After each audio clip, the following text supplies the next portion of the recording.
Welcome to this week's installment in our Football Officials video training series.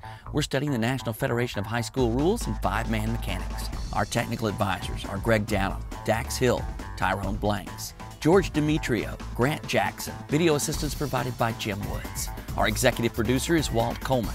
I'm your host, Todd Allen. This video is brought to you by the Arkansas Association of High School Officials.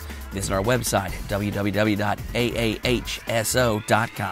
We're helping good officials get better. This video is brought to you by the Reading Study Guide. The Reading Study Guide for NFHS Rules. This is a book I've used personally for my entire career, and I highly recommend it to help you be the best you can be at the NFHS rules. The Reading Study Guide. When you're through learning, you're through. All right, stack plays to look at.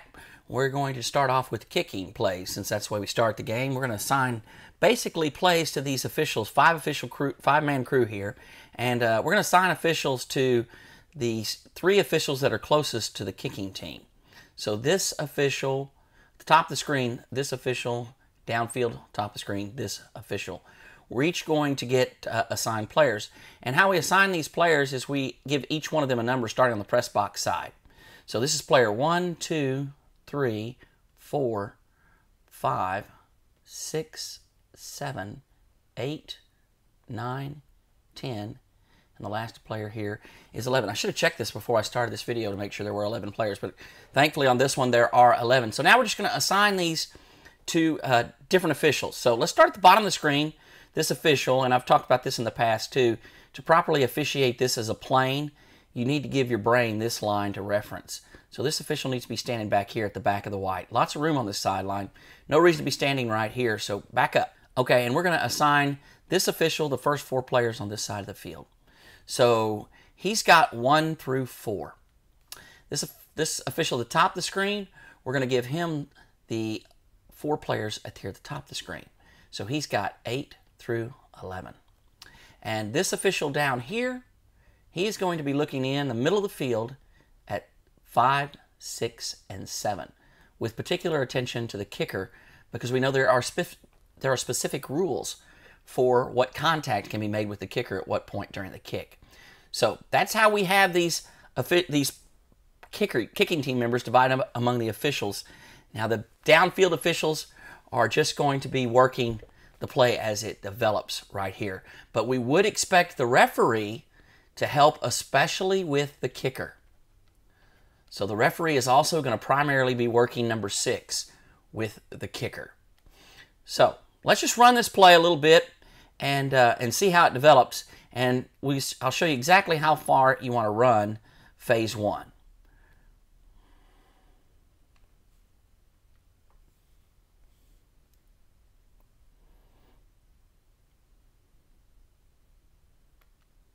All right, here comes the end of phase 1. And why do I say that? Because players are beginning to meet resistance. So you still should have your eyes on your players. Down here, he's still working 1 through 4. This official up here, still working, should be working his way toward the middle of the field. Still working 8 through 11. You see where they are right here. 1 through 4, still right down here in this area. This official, still working the middle of the field there. And the kicker's released now, so everything's good. Now, so he's off the kicker. Now what we want this official and the official that you can't see down here at the bottom of the screen to work is the first player through. The second phase of this play is working the first player through. So I'll run it through a little bit further. I ran it too far. Let me back up a little bit here.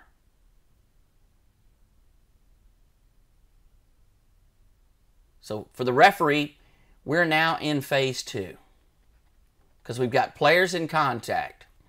For the referee, you should be looking right here. This is the first player through on your half of the field. And for this official right here, you can barely see in the frame, you should be working both of these 2 players right here. Primarily this player, because he's already engaged. Let me clear up the screen here where we can look at this action a little bit. Now this player gets knocked, this player here gets knocked to the ground. So as the referee, when he goes to the ground, you need to be immediately looking back up the field. The referee's looking at the ball here because the ball is in jeopardy of breaking the plane of the goal line.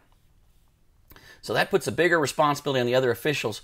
What are we working now in phase 2?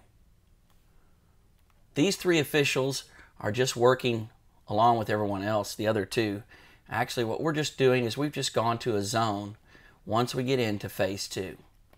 With the exception of the referee who's working the first player down and the official on this sideline at the bottom of the screen who also should be working first player down. We'll get this play developing a little further along here. See that player's on the ground. Now we've got all these players running in space now. So with all of these players running in space here, that means we've got all of these receiving team players right in here that are in what? They're in chase mode. So we know we have a big potential for an IBB, an illegal block in the back. So we really got to be focusing in here now and working these zones. For this official, your zone's right in here. For this official, your zone is right in here. And for this official, your zone is right in here. The referee is working the ball. This official down here needs to be working this zone right here. What we don't want to get is the situation where the referee and the official down here at the bottom of the screen are both working the ball, because we don't have any opposing team players near the ball.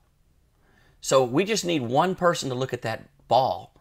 The others need to be working their zones, paying particular attention to these players that are in chase mode, because we know something crazy is going to happen with a block in the back. It happens when players are in chase mode. Here we have a touchback. That's ruled by the referee, and that ends the second phase. Now, if there'd been a return on this, we would be in phase 3. And phase 3 is simply working a running play, officiating the point of attack, and working the play like any other running play. That is working kick plays, particularly kickoffs, in phases. The important part about this working phases is to have some video available in your pregame meeting, go through the different phases, who's transitioning to who, and what players are working what players in phase 1, where we had those 1 through 11. Work together as a crew. These are tough plays. We talk about it a lot. Got 22 players spread out across the field with only 5 officials to work it. But if you work it in phases and you don't duplicate, no one's looking at the same thing, you got the best chance of getting these plays right and begin to separate your crew from other crews working kick plays. All right, here's our next play I want to take a look at, and we're going to talk specifically about umpire and umpire keys in this play, and also the relationship between the umpire and the referee. So let's start first of all by the umpire's keys. And pretty simple, on most scrimmage plays, the umpire simply has guard, center, guard. So pretty simple to remember, and it's not too tough on the umpires. And now let's talk about the position of the umpire, where he needs to stand, and how that relates to the referee. Well, let's talk about the referee's position first. Now, he needs to be on the throwing arm side of the quarterback, and he needs to be 5 yards wide of the normal tight end position, and he also needs to be 12 to 14 yards downfield. Now, this is a little wide for some of the referees, but the purpose of this is to get you wide so you can see everything you need to see, and you don't have to move, because we know if you're not moving, we're going to increase the accuracy of your judgment calls. So now the umpire needs to be about 6 to 8 yards deep, and he needs to be in a position where he can rule on the legality of the snap, as well as seeing his 3 keys: the guard, the center, and the guard. Now, the old school mechanic was the referee had to be on one side and the umpire had to line up on the other side. But let me tell you what that is. That is old school mechanic, because the position of the umpire has absolutely nothing to do with the position of the referee. We don't care at all whether you're on opposite side, same side, short side, skinny side. It doesn't matter, except for the referee. You need to be able to see the snap, and you need to be able to see the quarterback and any of the backs in the backfield, because those are the players that you have to rule on at the snap. We want the referee involved in the legality of the snap, as well as whether the quarterback or any of the backs in the backfield's false start. Same thing for the umpire. You have to be able to see the snap, because that's your primary, the legality of the snap. You also have to be able to see whether they have 5 players on the interior line that are numbered 50 to 79. We talked about last week how important that was, especially on some of the trick plays. But you also have to be in a position to be able to see this guard, this center, and this guard. Wherever you need to be relative to that responsibility is where you need to line up. Forget about where the referee is. Doesn't matter. Remember, if we always do what we've done, we'll always be where we are. The game's changing. We have to evolve too. Shake off those old school mechanics, because they're just not relevant. So we got an idea of where we're supposed to be positioned and now who we're supposed to be looking at.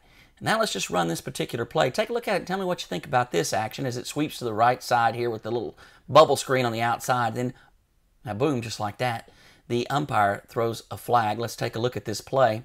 Let me back it up here, and you'll see where the umpire's keys go. Now the left guard just drops out of the play. He just takes a little guy out here, takes one of his defenders out here on this side to the outside, and when the ball gets thrown, they both give up on the play. So you see that guard just simply watches. The other keys for the umpire, the center and the right guard, take off here to the right side of the field with the screen pass, trailing that pass. And let's just watch what this player does. Back it up again. Take a look at, this is the player you need to keep your eye on. Right here. This is your key, umpire, along with this player right here. See where the umpire is? He's focused right there. He's not out here working ahead of the play, because we know the head linesman's working ahead of the play with this block. The back judge should be working ahead of the play, because we're already in zone coverage now. So we've got key ball zone, right? So I should say we have key zone ball. And so we're right here with the back judge, with the head linesman.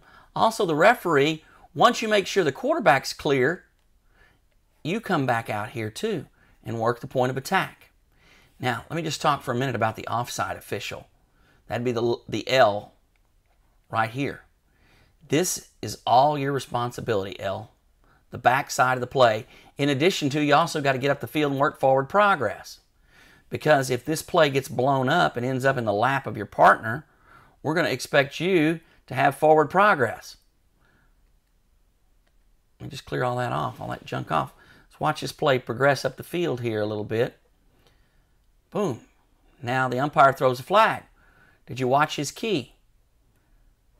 Key being that right guard. Watch what he does. Here he is trailing the play. Trailing the ball, I should say, out here in space. And watch what he does. He's in chase mode, isn't he? And we know what happens when players get in chase mode. And what is chase mode exactly? That here's the player that he's going to block, and he's trailing him from the back. He's beat on the play, and he is actually chasing this defensive lineman. So in chase mode, you get no leeway for contact in the back. And he just reaches out with both hands, gives him a shove in the back. That defensive lineman goes to the ground. Umpire's right there to throw the flag. Correct call for a block in the back. This is a player in chase mode with contact in the back. Clearly a foul picked up correctly by the umpire, because he stays with his keys, works the back side of the play, makes the correct call. Excellent job here, umpire, on this crew for getting a block in the back. Okay, up to our last play for this week's training tape. And last week we started a series where we were talking about specifically actions and plays involving the back judge with free kicks. We're going to finish that series off this week with a play involving the inline. If you want to be a good official, you got to surround yourself with great officials. I've been fortunate enough to do that, and one of those people is SEC Back Judge Dax Hill. And Dax Hill now takes us through some of the mechanics with working on the inline. As we look at this play, the first thing that we want to do is when we're walking the field in pregame, We want to make sure we move the inline pylons back at least 3 to 6 feet off the inline where they're out of the way of any players or officials, because they could be in the way in this play. As the play develops, as the back judge, all you want to do is turn in a stationary position, straddling the inline, and rule on the play. The starting position is good, but there's no reason to leave the inline because that's the line that you're going to rule on. Beyond the end zone doesn't matter in terms of in or out of bounds. You're ruling just on the inline, so turn in a stationary position and rule on the play, and there's no need for a lot of movement, especially off of the inline. That's a great point. Getting stationary, and we've talked a lot about that in these videos, is important because obviously your field of vision is wide and your brain processes better when you're completely stationary. That's really, really important. And I would also like if you could speak on, because a lot of times I think we get in a hurry to throw some signal up and to make a decision, but you can watch, especially when players go to the ground. First thing is obviously their feet. If they get 1 foot in, you keep working the play. Now you locate the ball. And just talk about that process, Dax, of we've seen 1 foot in and now the players are going to the ground in the back of the end zone. And just walk me through that process.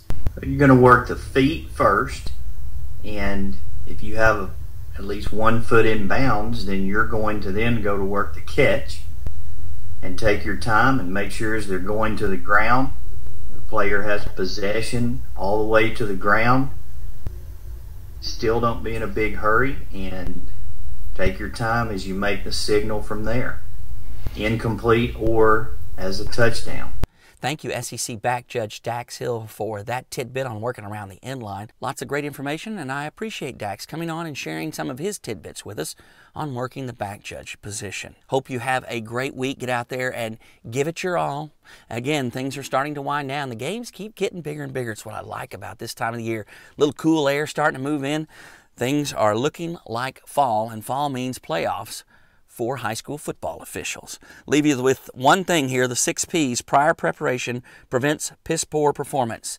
Get ready, get set, go get them. Till next week, Todd Allen saying, hope to see you on the field soon.